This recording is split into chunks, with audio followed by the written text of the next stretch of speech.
Bonjour et bienvenue sur Charging Station pour un nouveau premier trajet. Ça y est, les vacances sont finies. On se remet au boulot sur Charging Station. Tout ça, c'est pour vous. Alors, premier trajet, de quoi s'agit-il? Eh bien, ce sont mes toutes premières impressions au volant des voitures que j'essaye ensuite pendant une semaine pour vous proposer à la fin de la semaine le grand essai électrisant que vous attendez tant avec bien sûr toutes les infos techniques, mais également mes impressions au volant des voitures que j'essaie sur Charging Station pendant une semaine.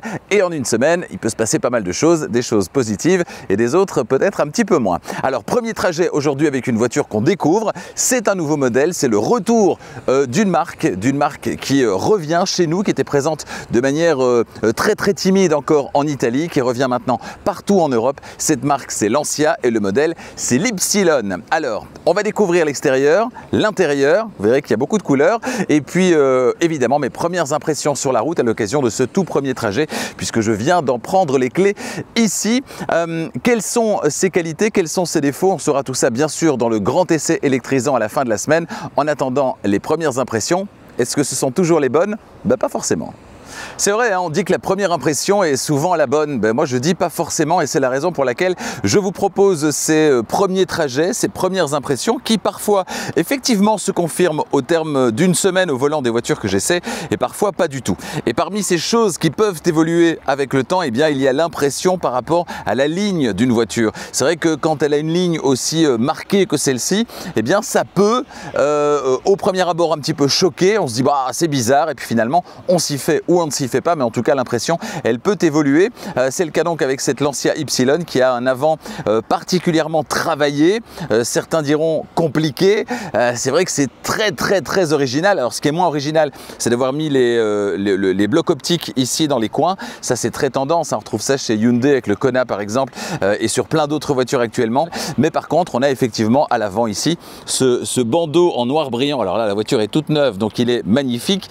Bon, je suis pas certain qu'il va résister au temps aussi bien que la carrosserie, mais ce bandeau en tout cas il a le mérite d'être de proposer une signature visuelle qui est clairement identifiable. On a ce T également hein, ici qui rappelle là aussi des petits clins d'œil de chez Lancia. C'est le cas à l'arrière aussi, bien sûr, on va y aller à l'arrière, mais avant ça, on passe par le profil. Et quand on passe par le profil, on se dit que finalement, l'Opel Corsa et la Peugeot 208 ne sont quand même pas si loin. On retrouve quand même l'allure globale de la 208 ou de l'Opel Corsa dans cette Lancia Ypsilon. Alors l'arrière, bien sûr, fait référence à la Lancia Stratos, hein, on l'a déjà évoqué, avec ses feux ronds que je trouve particulièrement réussis. Autant vous dire que personnellement, mais c'est des goûts très personnels, je suis vraiment fan de l'arrière. Un petit peu moins fan de l'avant, même si, je dois bien le dire, elle a le mérite d'une part de ne pas ressembler à toutes les autres et en plus de ça, je trouve qu'on s'y fait et raison pour laquelle je vous parlais justement des fameuses premières impressions. Voilà, dites-moi ce que vous en pensez, vous, de l'extérieur de cette voiture. On a ce petit badge Lancia ici également qui est très sympa. Dites-moi ce que vous en pensez, est-ce que vous la trouvez réussie? On va tout de suite s'intéresser à l'intérieur. Alors avant de rentrer, rapide coup d'œil, on verra tout dans le grand essai électrisant évidemment. Rapide coup d'œil du côté du coffre, voilà ce que ça donne. Avec les câbles de recharge et on n'a pas, je pense, de place supplémentaire en dessous. Voilà pour quelques accessoires, mais c'est tout. Voilà pour ce qui est du coffre, banquette fractionnable.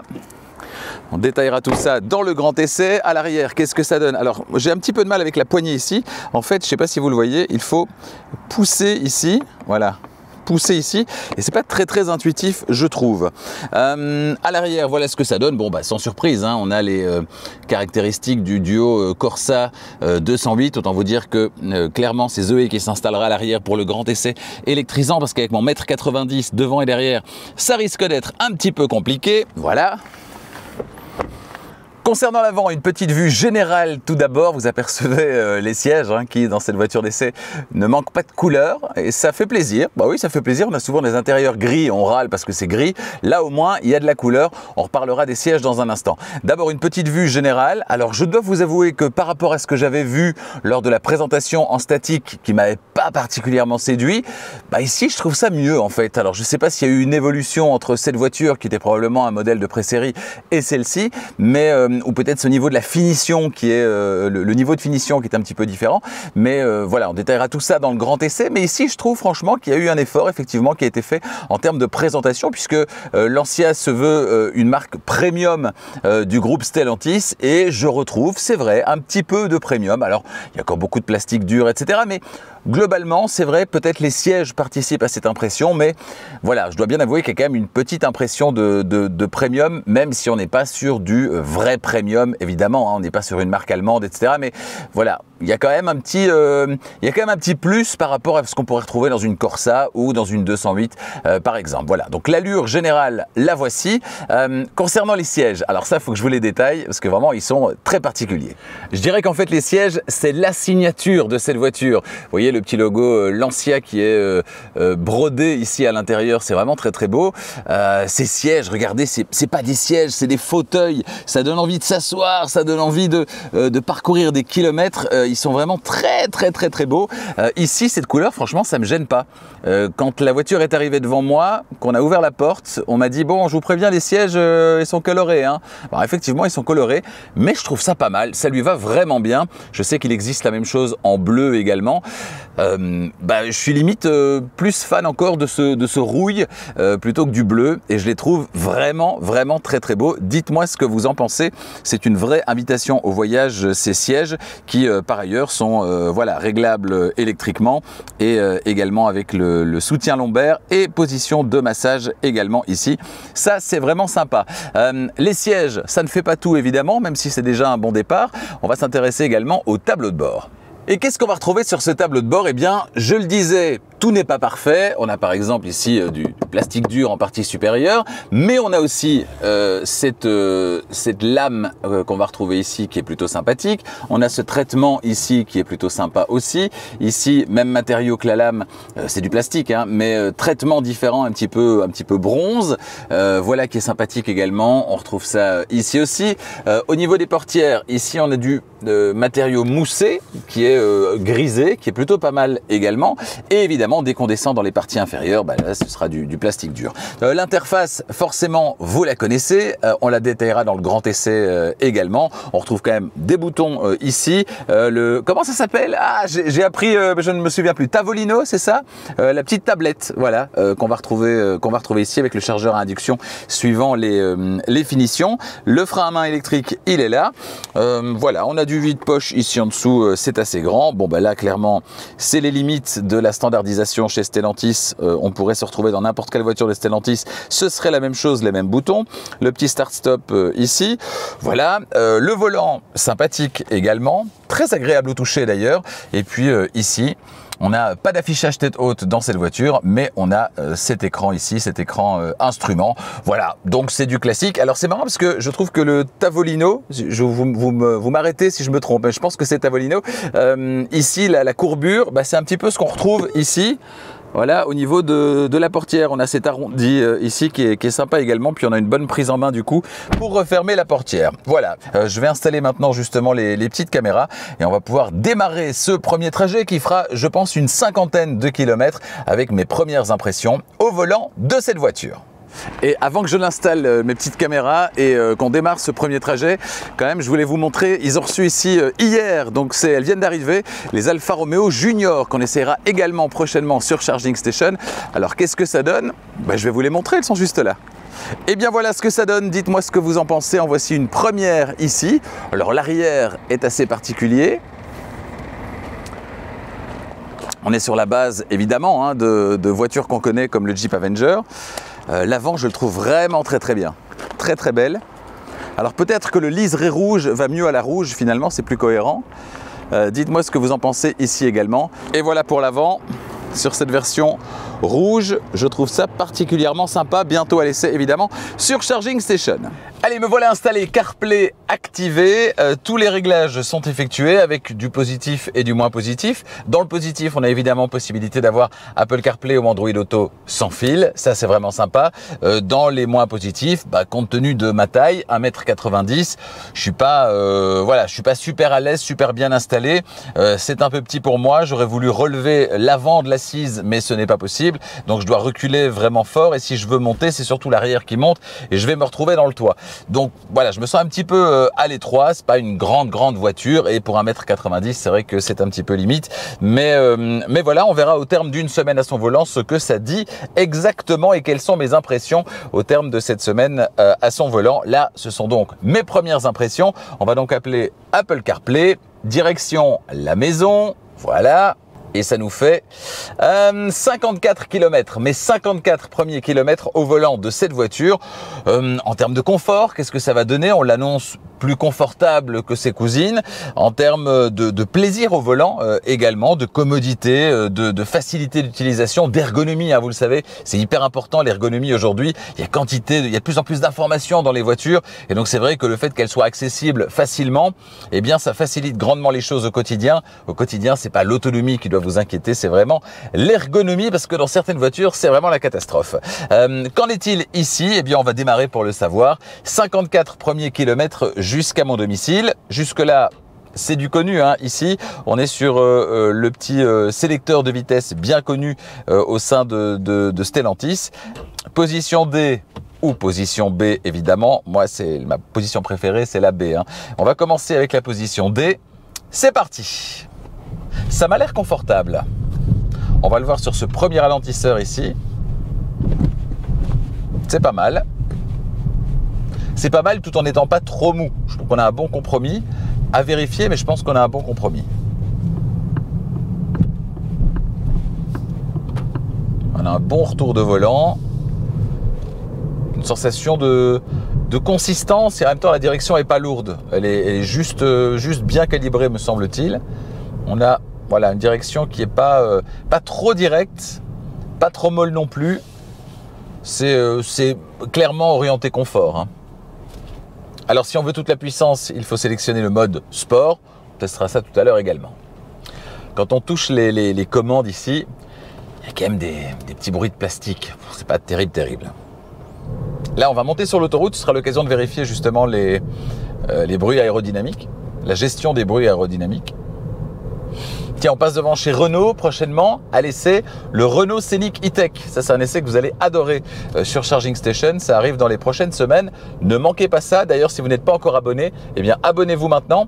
Et n'oubliez pas d'activer la clochette des notifications. Comme ça, vous êtes prévenus dès qu'une nouvelle vidéo électrisante est disponible. Ce sera le cas avec le grand essai de cette Lancia. Ce sera le cas avec toutes les autres voitures qui seront à l'essai prochainement. Bon là, à vitesse de ville, on est à 42 km/h. Franchement, le confort, il est bien là. Hein. Donc là, la promesse en termes de confort premium, de ressenti premium, elle est là. Si on met de côté les quelques bémols de plastique, etc., bon, pour le reste, franchement, le confort, il est là et c'est bien là le principal. Là, je dois mettre le pied sur le frein parce que je suis en D. Je vais justement profiter du fait que je sois plutôt en ville pour me mettre en B. Le petit bout de plastique qu'on a ici sur le volant fait pas très premium, ça non plus. C'est vraiment, je dirais, le défaut qui saute aux yeux. C'est pas un défaut, mais le petit bémol qui saute aux yeux dès qu'on rentre dedans, c'est ok, il y a eu un bel effort sur le... Et je le disais en rentrant dedans, mais il y a quand même voilà, les petits plastiques, tout ça. Ça, c'est pas premium. Hein. Là, je suis en mode B. Tiens, je lâche l'accélérateur. Le ralentissement n'est pas très convaincant, me semble-t-il, à vérifier. L'accélération en mode normal, là par contre, elle est très bien. Ici, un petit virage, on va un petit peu appuyer. Ça passe. Ah là, j'ai un petit peu de bruit quand même. Hein. Un petit peu de bruit aérodynamique au niveau des vitres. Mais ça reste tout à fait acceptable. Hein. C'est loin d'être un défaut rédhibitoire. Mais voilà, il y a un petit peu de bruit. Ce qu'on pardonnera plus volontiers à une citadine comme celle-ci qu'à une grande routière. La direction est vraiment très agréable. Hein. Hops, ici à droite. On retrouve ici les qualités de la 208 en fait, en termes de conduite, avec un niveau de confort un petit peu supérieur. Donc la voiture est davantage orientée confort, mais en termes d'agrément de conduite, on retrouve un petit peu les qualités de cette Peugeot, ce qui n'est pas mal. Hein. Ah, je vais quand même vérifier que je suis bien en mode normal. Oui, j'étais bien en mode normal. Et je trouve qu'elle donne beaucoup déjà en termes de puissance en mode normal. Je vais passer en mode sport du coup. Ah ouais. Ouais, c'est pas mal du tout, hein. Là, c'est l'alerte de survitesse qui me prévient que je suis un petit peu au-dessus. Alors justement, est-ce qu'il est possible de couper cette alerte facilement? Alors via le L peut-être ici. Alors j'ai appris quelque chose. Figurez-vous qu'avec 3 doigts, on peut se retrouver dans le menu avec les applications. Voilà, c'est ce qu'on m'a appris tout à l'heure, je ne sais pas si vous saviez. Et apparemment, c'est le cas sur toutes les voitures qui ont cette interface. Avec 3 doigts ici, bam, hop, les applications. Ça, c'est sympa. Et alors, si je veux couper toutes ces aides, donc il y a ADAS ici au-dessus, et je peux couper là, voilà. Alerte dépassement de vitesse, je vais l'enlever. Je vais revenir au menu principal. Est-ce que via le haut, je peux aussi? Non. Là, je ne l'ai pas. Mais par contre, je peux via le bouton voiture directement. Ouais, là, je l'ai directement également. Donc ça, c'est pas mal. Ouais, les accélérations, alors c'est pas un dragster, hein, mais les accélérations, compte tenu du fait que c'est une citadine qui n'a pas une vocation sportive, les accélérations en mode sport, elles sont franchement convaincantes. Et même en mode normal, ça accélère très très bien. Un peu moins, forcément, mais très très bien. C'est largement suffisant pour le quotidien. Et vous allez voir que si vous venez d'une voiture essence ou diesel, ça va vous changer la vie. On va essayer maintenant le Eco, qui est parfois un petit peu faiblard au niveau des reprises, et notamment sur autoroute quand il faut dépasser. Accélération. Ouais. Là, c'est moins fulgurant. Là, vous allez retrouver votre diesel. Voilà.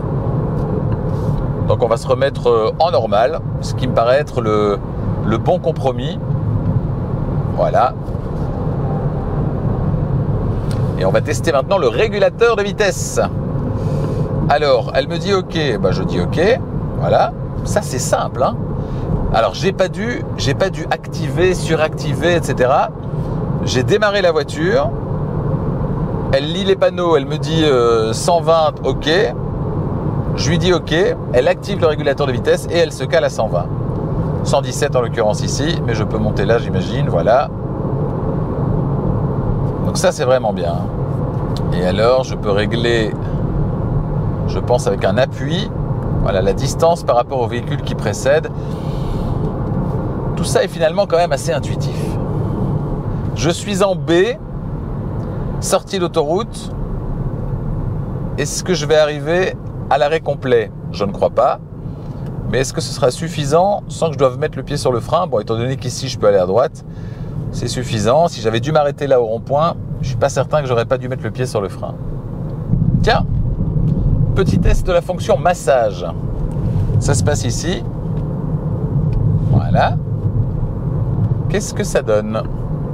En général, la fonction massage dans les voitures, c'est toujours un peu faiblard, hein, à l'une ou l'autre exception près. On va voir ce que ça donne ici. Bon, jusque-là, j'ai une grosse vague dans le dos. Moi, j'aime bien quand ça masse fort, mais ça masse rarement fort dans les voitures. Ici, en fait, c'est plus comme un coussin qui vous rentre dans le dos et qui ressort. C'est un peu étrange, en fait.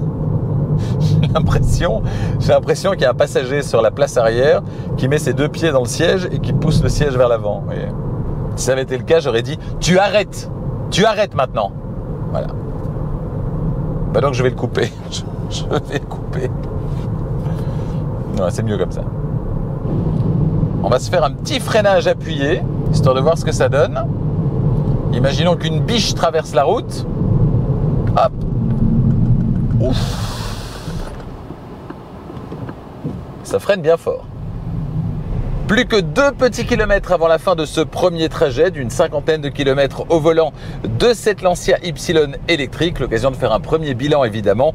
Et puis pour l'essai complet, ce sera dans une semaine, au terme d'une semaine à son volant. Est-ce que la première impression sera confirmée dans le grand essai? Eh bien ça, vous le verrez dans une semaine. En attendant, cette première impression, quelle est-elle? Eh bien je dirais que dans les points positifs, il y a la base de Peugeot i208, d'Opel Corsa, etc. C'est une bonne base. On est sur une voiture qui a un bon comportement, c'est très agréable à conduire. On a ici une petite dose de confort, on a poussé le curseur un petit peu plus du côté du confort. Voilà qui plaira à ceux qui recherchent un petit peu plus de confort plutôt qu'une orientation typée sportive, conduite, etc. Au niveau du style, forcément, on a quelque chose qui ne passe pas inaperçu à l'extérieur et à l'intérieur également. Donc si vous voulez sortir du lot par rapport à ceux qui se retrouvent dans une Opel Corsa ou une Peugeot i208, c'est clairement cette voiture qu'il vous faut, me semble-t-il. À l'intérieur, on a une présentation qui est un petit peu plus recherchée, pas forcément soignée au niveau des matériaux, et ça on peut le regretter un petit peu. C'est pas très premium au niveau des matériaux, même s'il y a effectivement, je dois le reconnaître, une certaine recherche, mais on a toujours ce bon vieux piano black, du plastique ici sur le volant, du plastique en haut de la planche de bord, en bas également, et entre les deux, voilà, un petit effort. Que dire de plus? Le système d'infodivertissement, franchement, ça fonctionne bien. En tout cas, sur ce premier essai, j'ai pas eu de soucis. C'est un système qu'on connaît déjà et je dois dire que là, c'est plutôt sympa. Le plus, ce sera évidemment Apple CarPlay, Android Auto sans fil. Et puis le petit truc que je vous ai appris, alors ça fonctionne pas quand il y a CarPlay sur l'écran, mais si je retire CarPlay, 3 doigts, et on arrive sur le menu application. Voilà, on m'a appris ça tout à l'heure, je ne le savais pas. La petite table ici, finalement assez pratique pour déposer des objets, c'est plutôt sympa. Et puis la position de conduite qui pour moi est mon mètre 90, voilà, c'est un peu plus compliqué, mais ce sera le cas également dans la 208, dans la Corsa, etc. Ce sont des petites voitures, donc forcément on est moins confortablement installé quand on mesure 1m90 que dans des voitures plus grandes, ça me paraît évident. Pour tout le reste, rendez-vous dans le grand essai électrisant de cette voiture, et pour ne pas louper les essais à venir, n'oubliez pas de vous abonner et d'activer la clochette des notifications pour être prévenu dès qu'un nouvel essai électrisant est disponible. Et il y en aura beaucoup dans les prochaines semaines. Il y en a beaucoup qui sont confirmés. Je crois que les 6 ou 7 prochains sont confirmés. Je vous dresserai d'ailleurs la liste complète dans le grand essai électrisant de cette Lancia Y. À bientôt.